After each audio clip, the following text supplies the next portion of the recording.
जय हिंद दोस्तों, मेरा नाम है नीरज और आप देख रहे हैं हमारा यूट्यूब चैनल नीरज और क्लासेस। आज मैं आप लोगों से बात करने वाला हूं आपके सीए फाइनल ऑडिट के पेपर के बारे में। मेरी ऐसी उम्मीद है कि आप लोग अगर मेहनत करेंगे तो आप जरूर सक्सेसफुल होंगे इस पेपर के अंदर और आप लोग जो है वो 60+ स्कोर करने की हिम्मत रखते हैं। यस, आप लोग रखते हैं और मुझे दिख रहा है कि आप लोग चार्टर्ड अकाउंटेंट बनने वाले हैं बहुत ही जल्दी। आइए तो शुरुआत करते हैं कि आप लोगों ने प्रिपरेशन में किन किन बातों का ध्यान रखना है। वीडियो की स्पीड को आप लोग एडजस्ट कर लीजिएगा अपने हिसाब से। अगर बहुत फास्ट लग रहा हो तो स्लो कर लीजिएगा, स्लो लग रहा हो तो फास्ट कर लीजिएगा। सबसे पहले मैं आप लोगों से बात कर लेता हूं आपके एएफएम के पेपर के बारे में। भैया जैसा भी हो उसको साइड में पैकेट बना के फेंक दो। इसके रिव्यू वीडियो वगैरह आपको देखने तो देख लो, आपकी मर्जी है, क्योंकि अब आप लोग बड़े हो ना, आप लोग टीचर्स को तो कुछ समझते नहीं हो, आप लोगों को लगता है आप चौधरी हो। अरे भाई मत देखो ये रिव्यू वीडियो, फालतू की चीजें हैं, आपका समय वेस्ट होगा, समय सिर्फ और सिर्फ आपका समय नष्ट होगा। चलिए एएफएम के बारे में बिल्कुल बात नहीं करनी है। जो बात करेगा भाई मेरे हिसाब से मेरी नजर में बेवकूफ है। आगे बढ़िए, ऑडिट पे बात करेंगे। पूरी वीडियो देखिए, स्पीड एडजस्ट कर लीजिए। आपको लास्ट में एक रिसोर्सेज की लिस्ट दूंगा और साथ साथ में आप लोगों को राइटिंग प्रैक्टिस पे कुछ गाइडेंस दूंगा जो आपके एग्जाम में 5 से 10 नंबर जो है वो ऐड कर सकते हैं। यानी कि अगर भैया आपके 40 नंबर आने वाले हैं तो ऑडिट में आपके इसी वीडियो में जो रिसोर्सेज दे रहा हूं उसके चलते आपके 45 से 50 नंबर जो है वो आ जाएंगे। तो बस खुश हो जाइए, कोई टेंशन की बात नहीं है। अच्छा जी, देन ये एक ब्रॉड प्लान है और आप लोगों ने बस एक काम करना है, वीडियो को लाइक कर देना है। लाइक करने के साथ साथ आपने कमेंट बॉक्स में लिखना है सक्सेसफुल। यस, सक्सेसफुल जरूर लिख दीजिएगा कमेंट बॉक्स में और लाइक जरूर कर दीजिएगा। वीडियो को लाइक टारगेट रखते हैं हम लोग 300 लाइक्स का। चलिए ऑर्डर ऑफ रिवीजन में आप लोगों को जल्दी से बता देता हूं। सबसे पहले जब आप लोग चैप्टर उठाना शुरू करेंगे, चैप्टर 19 को उठाइएगा, फ्रेश एनर्जी के साथ उठाइएगा। बहुत बड़ा चैप्टर है। एक बात मैं आपको बता दूं, जब मैं चैप्टर नंबर कोई बोलता हूं तो आईसीएआई के स्टडी मटेरियल के हिसाब से होता है। तो आईसीएआई का स्टडी मटेरियल में चैप्टर नंबर 19 प्रोफेशनल एथिक्स का है, वही हमने सबसे पहले जो है पिक करना है। उसमें हम लोग जो है वो भाई पूरे नंबर स्कोर करने की कोशिश करेंगे। यानी कि अगर ये मान लो 25 नंबर का आता है उसमें से 80% मार्क्स हम लोग स्कोर करने की कोशिश करने वाले हैं। फिर चैप्टर 1 उठाइएगा, 5 से 7 नंबर का आता है, ईजी है, क्वेश्चन आना ही आना है। देन चैप्टर 7 रिपोर्टिंग वाला चैप्टर आपका 15 से 20 नंबर के आसपास का आएगा। फिर ये पूरा चैप्टर का जत्था है भैया 8, 9, 10, 11 इनको पकड़ लीजिएगा, ये भी 10 नंबर के आसपास के आते हैं। फिर चैप्टर 12 और चैप्टर 18, अगर आप इतने चैप्टर कंप्लीट कर लेते हैं, बिलीव मी आपने सच में अपने पास होने का जुगाड़ ऑलमोस्ट कर लिया है, राइट। उसके बाद मैं आपको बोलूंगा 2, 3, 5, 6 उठाइएगा। आसान चैप्टर है, 15 से 20 नंबर के आसपास के आते हैं। 14 को आप चाहें तो थोड़ा बाद में उठा सकते हैं। 14 के लिए मैं आपको एक खास बात और बोल दूं, बैंक ऑडिट जो है ना बहुत लेंदी चैप्टर है। बैंक ऑडिट में वो जो audit of assets and liabilities वाला पार्ट है ना, उसमें से आप सिर्फ नंबर, रेशियो, कुछ पर्टिकुलर चीजें जो है उनको याद रख लीजिए। बाकी अपना बेसिक जो अपने ऑडिट की नॉलेज है, यानी कि असर्शंस जो होती हैं, आपके ऑडिट प्रोसीजर जो होते हैं, उसके बेसिस पे लिख के आ जाइएगा। लेकिन जो कोर पार्ट है, यानी कि जो स्टार्टिंग का पार्ट है other than the audit of assets and liabilities, उसको अच्छे से पढ़ के जाइएगा। उसमें से अगर क्वेश्चन आएगा तो आप फुल मार्क्स जो है वो स्कोर कर सकते हैं। और वो जेनरिक नहीं है, वो स्पेसिफिक पार्ट है और मुझे लगता है कि आईसीएआई उसमें से क्वेश्चन पूछने वाला है, तो उसको आप अच्छे से पढ़िए। और जो audit of assets and liabilities है उसमें सिर्फ जो परसेंटेज, नंबर्स, कुछ स्पेसिफिक चीज है उसको याद कर लीजिएगा, वो आपके लिए सफिशिएंट रहेगा। देन उसके बाद ये सारे चैप्टर, इन्हें मैं मिसलेनियस कैटेगरी बोलता हूँ, 17, 13, 16, 15 एंड 4। क्यों? क्योंकि भाई ये चैप्टर ना लेंदी बहुत है लेकिन वेटेज उतनी ज्यादा नहीं रखते जितनी ये वेटेज रखते हैं। तो ऑर्डर मैंने आपको बता दिया है, इनके ऑर्डर पे कोई भी कॉम्प्रोमाइज नहीं होना चाहिए। जो शुरू का ऑर्डर मैंने आपको बताया है इस पे कोई कॉम्प्रोमाइज नहीं करेगा। एक बात आपको और बोल दूं कि लेटेस्ट एमटीपी और आरटीपी आप लोग जरूर कवर करेंगे। कैसे कवर करने वो मैं आपको बता देता हूं। अब आपने रिवीजन को अप्रोच कैसे करना है, देखो आपके पास 2 ऑप्शन है, या तो आप रिवीजन वीडियो देखो भाई उसके साथ साथ पढ़ाई करो, या फिर जो आप अपने आप पढ़ाई करो। तीसरा भी एक अप्रोच है। तीसरी अप्रोच ये है कि आप दोनों अप्रोच को मिक्स कर दो। याद रखिएगा इस बात को कि भाई जरूरी नहीं है कि रिवीजन वीडियो देखनी है, फोमो में ना पढ़ें। रिवीजन वीडियो सारी अवेलेबल हैं, आपको सब कुछ कमेंट बॉक्स में मिल जाएगा। Don't worry at all, even ये डॉक्यूमेंट भी आपको कमेंट बॉक्स में मिल जाएगा ताकि आपको इस समय कुछ और एक्स्ट्रा लिखना ना पड़े।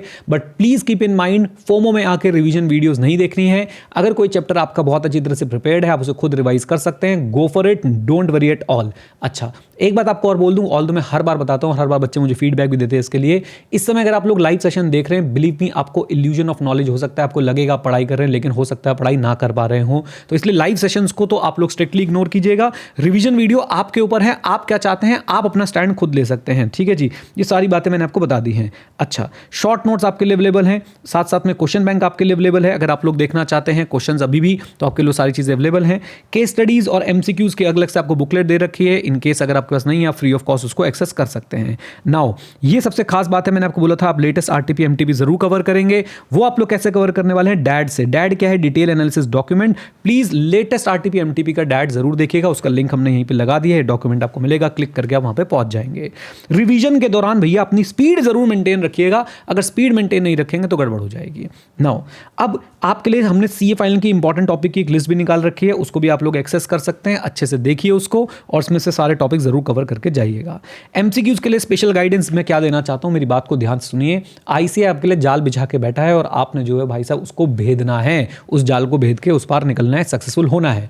अब उस जाल में सबसे बड़ा षड्यंत्र क्या होता है कि जब आप लोगों को केस स्टडी दी जाती है, वो बहुत लंबी केस स्टडी होती है, उसके क्वेश्चन हो सकता है बहुत आसान हो। तो हमेशा क्वेश्चंस पढ़ के, यानी कि आप एमसीक्यूज पढ़ के शुरुआत करें, केस स्टडीज को बाद में पढ़िएगा, केस स्टडी के चक्कर में फंस मत जाइएगा। एमसीक्यूज को अपने पेपर के बिल्कुल स्टार्टिंग में मत कीजिए, स्टार्टिंग में आप डिस्क्रिप्टिव क्वेश्चन से कीजिए जिसमें आपको 100% कॉन्फिडेंट हो, उससे स्टार्ट कीजिए। एमसीक्यूज को बीच में रखिए, कोई भी एमसीक्यू छोड़ेंगे नहीं। क्यों नहीं छोड़ेंगे? क्योंकि भाई नेगेटिव मार्किंग जैसी चीज है ही नहीं। नाउ एक सबसे खास बात जो है, वो बच्चे बार बार पूछते हैं कि सर क्या मुझे एग्जाम में इतना सब कुछ याद आएगा?